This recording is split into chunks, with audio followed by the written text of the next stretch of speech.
So as some of you guys probably know, I've been moving into my new house. We moved last weekend, so I'm still kind of busy unpacking boxes and all that. So today I was like, okay, in order to keep my upload schedule, I need to do a battle. I'm just gonna hop on Wi-Fi real quick and maybe battle a passerby.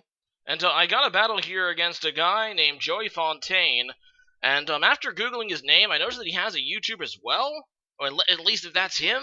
I hope you're cool with me posting it, but yeah, he ends up having a pretty good team, as you guys can see. So I'm kind of pleased that, A, he seems to be following the passerby I battled, seems to be following Smogon rules, and, B, actually looks like he's pretty decent. So, let's go ahead and get this started. So, whether this is the YouTuber JoeyFontaine or not. Anyway, I'm going to, lead with my Muck, as he decides to lead with his Zapdos. So, Muck is an interesting Pokemon, probably one of the more interesting Alolan forms. In fact, shout out to OU. Actually kind of just was there from the start. It's very bulky, it has great defensive typing, and allows it to use a variety of sets, including this one, which is just a regular Assault Vest, which allows it to take special hits like a god.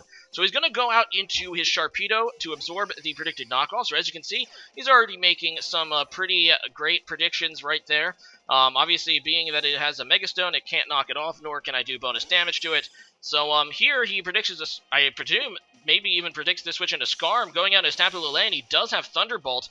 I was thinking, okay, he might have Thunderbolt, but I'm going to stay in and just, to see what he's going to do. And even if he does, even if he, worst case scenario, I would get hit down to Sturdy and be able to set up Stealth Rocks anyway, which are a good thing to set up. So he's going to go into his Zapdos now, presumably because this thing has Defog, a way to get rid of the rocks.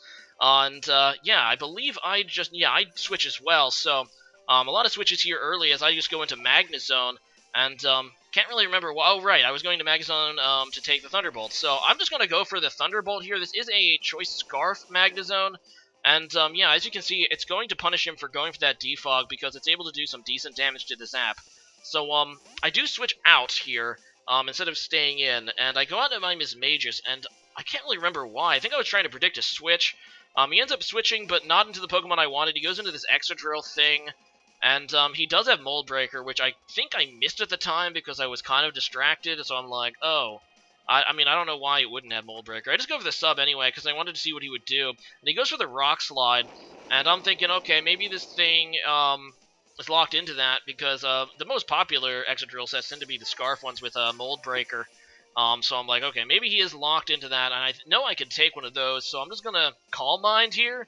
I don't even know what I was trying to do, because I didn't even have a move that could really hit this Excadrill that hard, even after +1 anyway. But he's not going to be Scarfed. I have no idea what his item is, but he has Earthquake, and he can use it, obviously, due to the fact that Levitate is being negated by his Mold Breaker. So, that was not very good for me. And I'm going to go into Skarmory now, because I'm pretty sure Skarmory, at the very least, can pretty much wall this thing. He's going to go into Zapdos again, which is a great play, because he's able to get it in before I set up my Stealth Rocks again, so that means he's going to be able to defog it. Not to mention, well, it's not going to die upon switching, because I did get it below 25%, I'm pretty sure. So once again, just a nice play. I'm just going to go ahead and switch out. I go into my Muck again. And I do that just in case he does go for a special move. Not to mention, I'm pretty sure that my Muck can just wall this thing, although I probably can't do much to him either, especially if he's physically bulky Zapdos, and he does go for the Roost. And, yeah, there's not a whole lot I can do. I want to knock off his item, whatever that may be, so I just do that, but that Roost is going to be enough that he actually takes that really, really, really nicely, so it's obviously physically bulky Zapdos, and I'm like, okay, well, probably my only chance to win this matchup is to get a Poison or a Defense drop, so let's just go for it. I'm pretty confident that being Assault Vest, he can't really do much to me either, and eventually I'm going to maybe get some hacks that's going to be able to force him to switch. He's just going to go for a Heat Wave, though, so that can actually burn me as well, which I wasn't thinking, and thankfully it does not. And I just go for the Poison Jab to try to get the extra chance to poison, and there you go. I got the poison, so at least I'm going to be able to get some residual damage on this Zap now, which is going to help me in the long run. And he is going to try to Roost again. He's still kind of confident that he can heal more than I can deal damage, even with the poison, so I'm just going to go for the Crunch. Like I said, if I get a Fence Drop, that'll definitely force him to switch, or a crit for that matter, so it's just a matter of time, and he is going to go ahead and withdraw. He doesn't really want to keep doing this. He's going to go out into his Garchomp, which is a good play because this is probably a physically bulky Garchomp, And, yeah, he's probably going to have well, obviously he's going to have rough skin. He might even have the item as well, but he doesn't. He doesn't have Rocky Helmet on this. But either way, it forces me to switch because obviously I do not want to take a ground move. I go into my Scarm, and he rock slides and misses, which is pretty good. And I'm like, okay, well, let's just try to go for the roost. And here comes something I was not expecting. Yeah, and this is actually a really cool idea, I have to say. And I might be wrong, but I've not seen this much at all, and that's Inferno Overdrive Garchomp. I remember people talking a little bit about it when the gen came out. Is a way basically that Garchomp can boost the power of Fire Blast, which is his strongest fire move that a lot of them carry. Not to mention, it goes to 100% accuracy. He doesn't have to worry about missing, so at least once. I mean, I don't know if it's worth not using another item for, but as you can see, I was able to take out my Scarm there, and here yeah, that was a bad play. I decided not to Mega Evolve. I was kind of hoping that it would force a switch, but it doesn't. So I tried to sub there. That is actually Mega Heracross there, and it just pretty much got wrecked. And this Garchomp is just working me over right now. So he's going to get confused, and he doesn't want to stay in, so he's just going to go into his Victini, which ends up being a pretty good play for him because, yeah, I can't do anything with Flash Cannon to that. And I'm like, well, crap.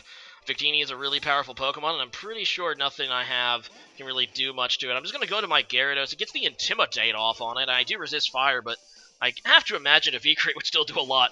I'm surprised he didn't actually just try to go for that. Instead, he just goes for a U-turn, so he's just going to switch out into his Garchomp again, and I'm like, okay, well, at this point, I really need to get some momentum. I'm down, I believe, quite a bit right now, and a lot of my Pokemon are damaged that I have left. He hasn't even lost a poke yet, so I'm like, whatever. Can I tank an Outrage? Yes, I can. I can tank one. And it gets me a Dragon Dance. I'm like, well, Gyarados, this is not a Mega Gyarados, mind you. This is just regular, ordinary Gyarados. We're just gonna channel the Gen 4, the Gen 4 Gyarados. I'm like, okay, let's go for it. Let's go for a Waterfall. Can I kill it? Yes! It does kill this Garchomp. Probably not physically bulky. It's probably purely offensive, which allowed me to get that KO, which is pretty darn excellent. So I have a +1 here, and he's going to go into Sharpedo. I'm like, well, these Sharpedos, you kind of know what they do. And it's going to rely on a prediction here, because if he doesn't protect, I'm dead. And I'm like, I need to predict to protect. And I do. I go for the Dragon Dance, and now there's another prediction. He could try to go for that second protect now, but it's a 50-50 shot if he tries that.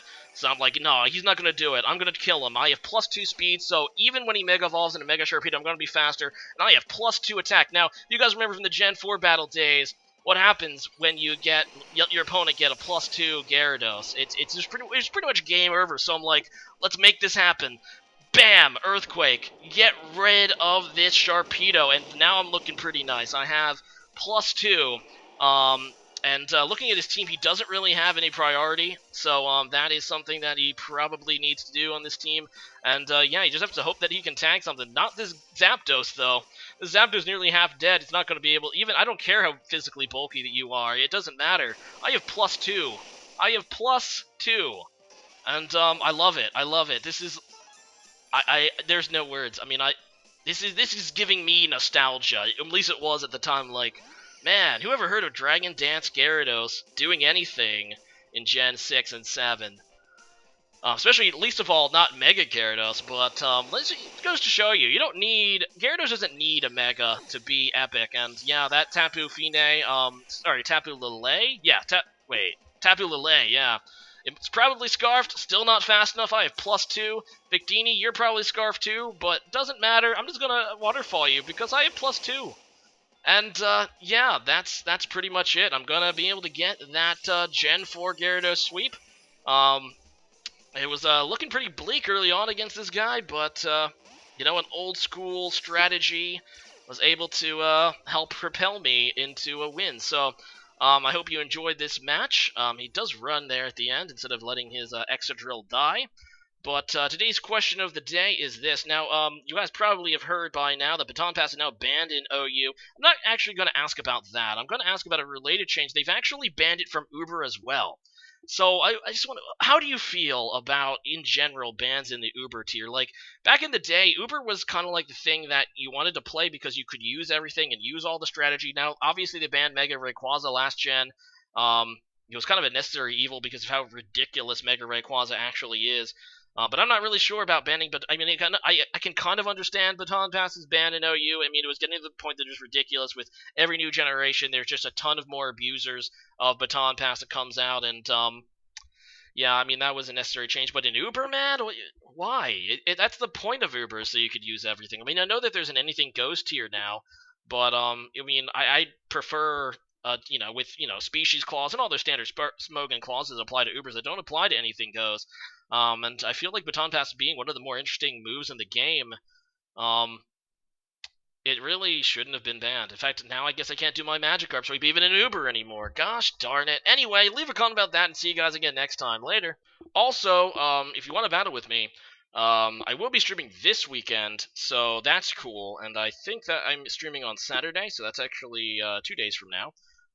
So check them out if you want that. There's also a link to my Discord, which I do accept some challenges from there as well. So, yeah, I hope to see you there. Bye.